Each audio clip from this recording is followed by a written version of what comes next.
Sumainyo ang Panginoon. At sumayo rin. Ang mabuting balita ng Panginoon ayon kay San Juan. Papuri sa iyo, Panginoon.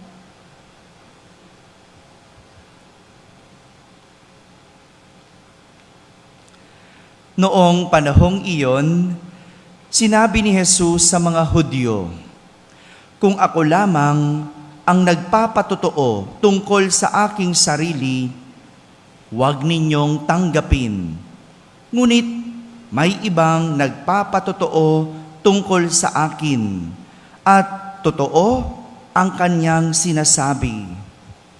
Nagpasugo kayo kay Juan, at nagpatotoo siya tungkol sa katotohanan. Hindi sa kailangan ko ang patotoo ng tao. Sinasabi ko lamang ito para maligtas kayo. Si Juan ay parang maningas na ilaw na nagliliwanag noon, at kayo'y sandaling nasiyahan sa kaniyang liwanag. Ngunit may patotoo tungkol sa akin na higit sa patotoo ni Juan. Ang mga gawang ipinagagawa sa akin ng Ama, at siya ko namang ginaganap. Iyan ang nagpapatotoo na ako'y sinugo niya.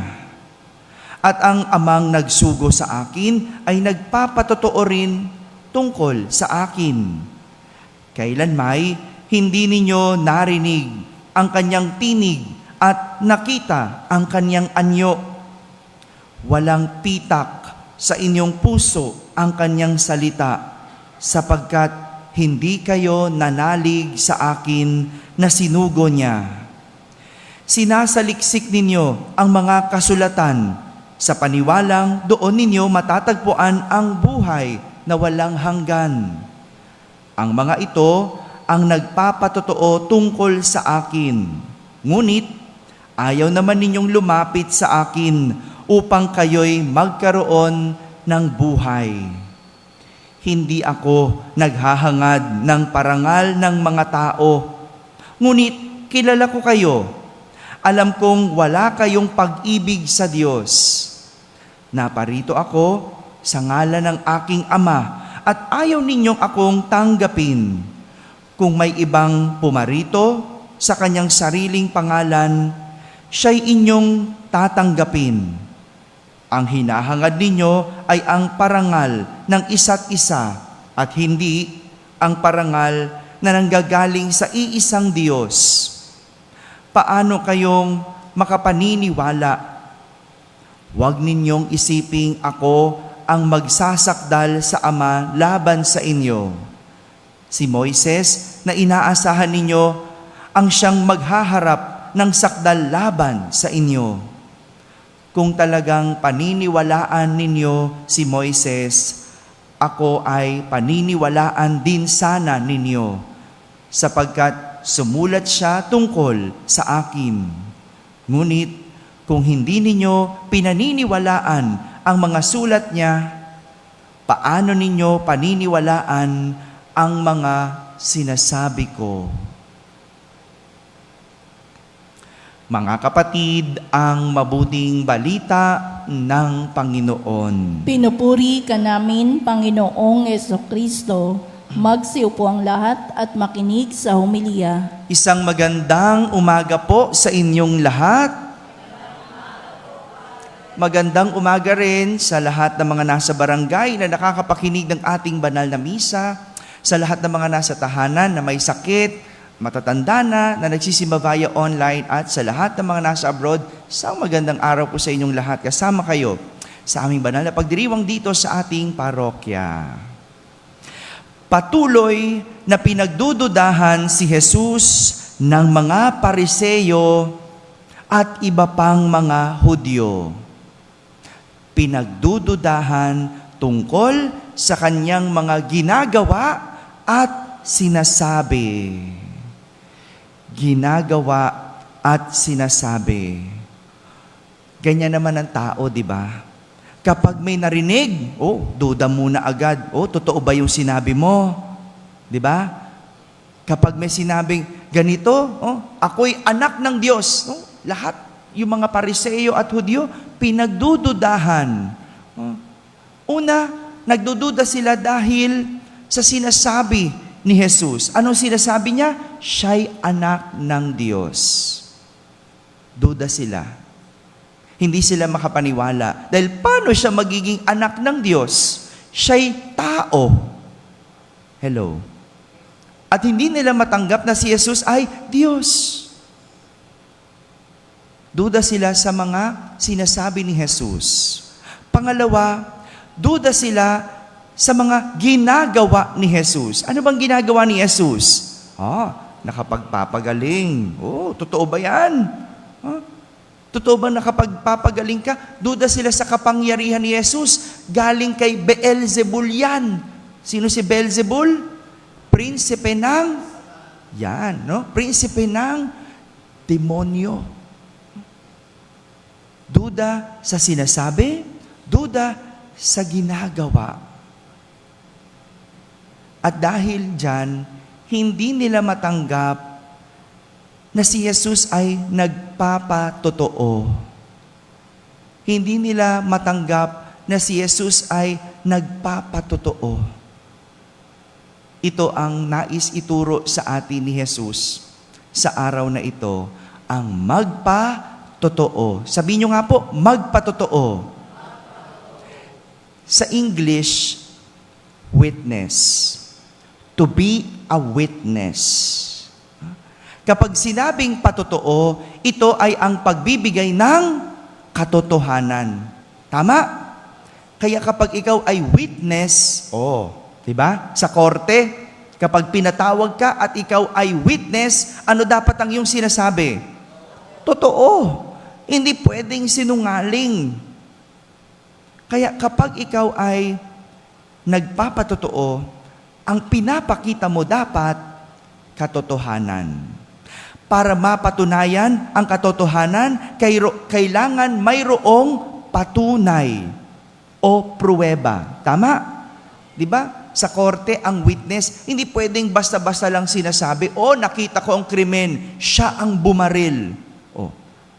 Okay, maaring totoo ang iyong sinasabi, pero ano ang iyong patunay? Ano ang iyong pruweba na hindi ka nagsisinungaling at nagsasabi ka ng totoo? Mayroong 4 na binigay si Jesus na patunay na totoo ang kanyang sinasabi. Na totoo siya. 4 ang sinasabi niya. Una, ang patotoo ni Juan Bautista. Lahat ng mga pinangaral ni Juan sa mga tao ay tumutukoy kay Jesus. Si Juan ang tagapaghanda sa pagdating ni Jesus. Kung ikaw ay totoo, kung ikaw ay nagpapatotoo, dapat may sinasabi sa iyo ang ibang tao. Maliwanag? No? Kung ikaw ay witness, dapat may nagpapatunay na ikaw ang witness. Ikaw ay nagsasabi ng totoo. No? Halimbawa, sinasabi mo na ikaw ay nakakita ng krimen. Di ba? No, nakita mo yung krimen, no? Sinasabi mo, siya po yung bumaril. Paano mapapatunayan na nakita mo nga? Kailangan may magsabi ring iba. Opo, nandun siya sa pinangyarihan. May dala-dala pa nga siyang bag. Tatanungin nung judge, anong bag ang dala? Kulay black. Sasabihin naman ng iba, kulay black. Lahat, di ba? May magpapatunay na ikaw ay nagpapatotoo at nagsasabi ng totoo. Si Jesus, totoo. Kasi sinasabi ni Juan Bautista, may nagpapatunay tungkol sa kanya. Yan yung una.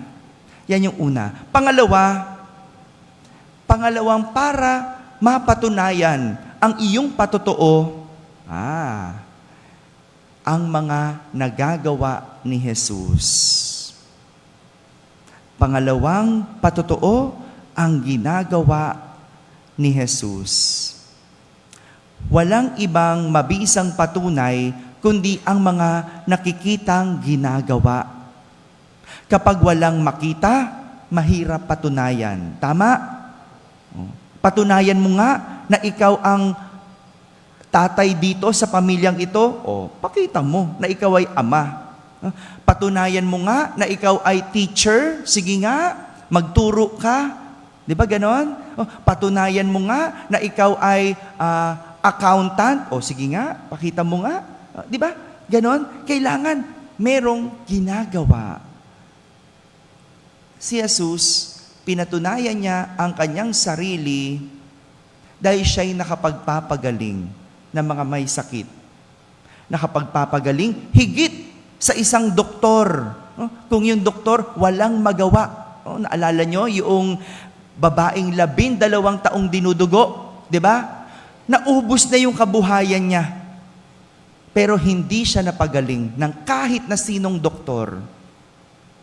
Pero nung hinawakan lang niya ang laylayan ng damit ni Jesus, siya'y gumaling. Hindi pa ba pruweba yon? Na siya'y Diyos? Hindi pa ba pruweba yon na siya'y makapangyarihan? Hindi ba nagpapalaya si Jesus ng masasamang espiritu? Di ba? Kung yung kapitang Romano ang kayang utusan, tao o sundalo, si Jesus kayang utusan? Masamang espiritu. Hindi ba si Jesus nakapagpatawad ng may sakit? Sino yon? Yung paralitiko. Di ba? Napagaling niya. Anong sabi niya? Huwag ka nang magkasala pa. Si Jesus, pinatunayan niya na siya'y totoo dahil sa kanyang ginagawa. Ganon din tayo. Kung ang tao ay totoo, dapat nakikita sa kanyang ginagawa. Ginagawa. Kung totoong nanay ka, kung totoong ina ka, dapat nanay, pang-nanay ang iyong ginagawa. Hello, mga nanay. Kaya hindi ka na dalaga. Isa ka ng ina. No? Nung linggo at nung isa pang linggo, nagbinyag ako. No? Yung mga magulang ng bata, 15 anyos. Ano ba ang 15 anyos? Hindi ba teenager? Pero ngayon, nanay ka na. Ama ka na. So, hindi na pwedeng buhay teenager. Ano nang buhay mo? Magulang ka na. Pero paano magiging magulang ang isang 15 anyos? Diba? Pero ganun Kailangan mong patotohanan yan na ikaw ay ina, na ikaw ay ama. Para maging totoo, kailangan nakikita sa ginagawa. Pangatlo, si Jesus nagbigay ng patotoo sa pamamagitan ng patotoo ng Ama. Sa sinasabi ng Diyos. Kahit na walang nakaririnig sa tinig ng Ama at nakikita ang kanyang anyo, malinaw kay Jesus na ang pinatutungkulan ng Diyos ay walang iba kundi siya mismo. Sadya lang talagang kapag walang pananalig ang isang tao, kahit anong sabihin mo, hindi ito maniniwala. Ito yung pinapakita ni Jesus. Siya'y totoo. Bakit? Kasi lahat ng sinasabi ng Ama, ginagawa niya. Totoo ako na anak ako ng Diyos. Kasi ang ginagawa ko ay makadiyos. Katulad ng Diyos. Ay Diyos. Ganon din tayo. Para mapakita mo na tayo'y totoo, dapat ito'y ayon sa Diyos. Ikaw ay makadiyos. Ito yung mahirap sa lahat. No? Mahirap ito. Kung sinasabi mong Katoliko ka, dapat ikaw ay makadiyos. Pero paano ka magiging makadiyos? Hindi ka naman nagsisimba. Hello? Hindi ka nakikitang nagsisimba. Kailan lang magsisimba? Kapag may patay. Kapag birthday. Kapag Pasko. Pero pag araw ng linggo ay wala. Nanay lang siya, naglalaba. Oh, tatay lang siya, nakikipag-inuman. Oh, paano mo masasabi? Para maging isang patotoo, dapat nakikita sa iyo ang sinasabi at ayon sa Diyos. Ikaw ay makadiyos. At panghuli, pang-apat, pinatotohanan ni Jesus ang kanyang sarili base sa sinasabi ng kasulatan. Kasulatan. Bago pa man mangyari ang lahat, naisulat na at tinukoy na ng kasulatan si Jesus. Sinusunod lamang ni Jesus ang Diyos, ang sinabi ng Diyos, ang sinabi ng kasulatan, ang sinasabi ng mga propeta. At yan ang patunay ni Jesus na siya ay totoo.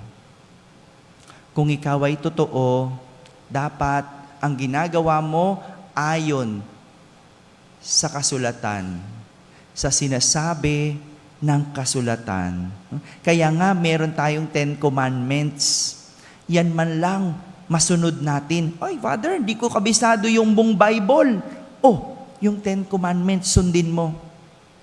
At makikitang ikaw ay totoong Kristiyano.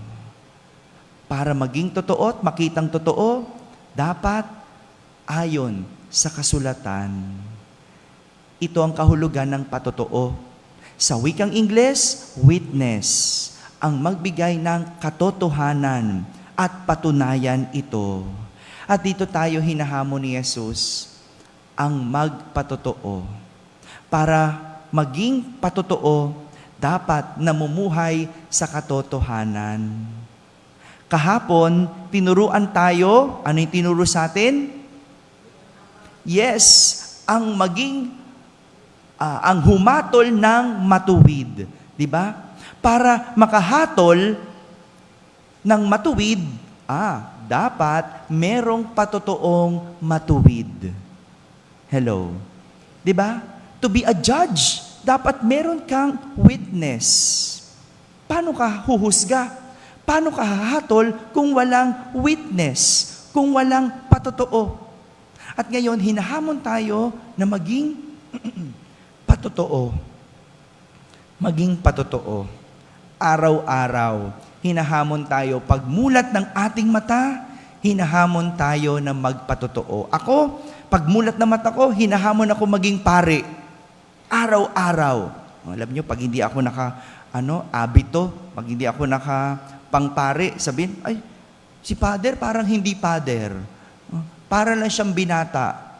Bakit? Binata naman talaga ang pare, di ba? Gusto nyo ba may asawa? Binata naman talaga, di ba? Pero, higit sa pisikal, ang pagiging o ang pagpapatotoo. Dahil ang pagpapatotoo, dapat nakikita sa sinasabi ng ibang tao. Dapat nakikita sa aking ginagawa. Dapat sa sinasabi ng Diyos, sa sinasabi ng kasulatan ayon sa pagiging pare. Mukha nga akong pare dahil nakaabito pero hindi naman ako namumuhay bilang pare. Diba? O ganun din ang pagiging ina. Ang pagiging ina, hindi lang pagkakaroon ng anak. Isa itong buhay na dapat pinatototohanan. Paggising sa umaga, pagdilat ng mata, ikaw ay nanay. Kaya magluto ka na ng ng agahan. Ha? Huwag makipagchismisan. Pag sinasabi mo ikaw ay Katoliko, dapat makita sa iyo. Patotohanan mong sinasabi ng kasulatan, magsimba man lang. Araw-araw, hinahamon tayo na magpatotoo. Mga kapatid, ang pagpapatotoo ay pamumuhay sa katotohanan. Kung ang pamumuhay ay puno ng kasinungalingan, mauuwi ang lahat sa pagkaligaw. Amen? Amen.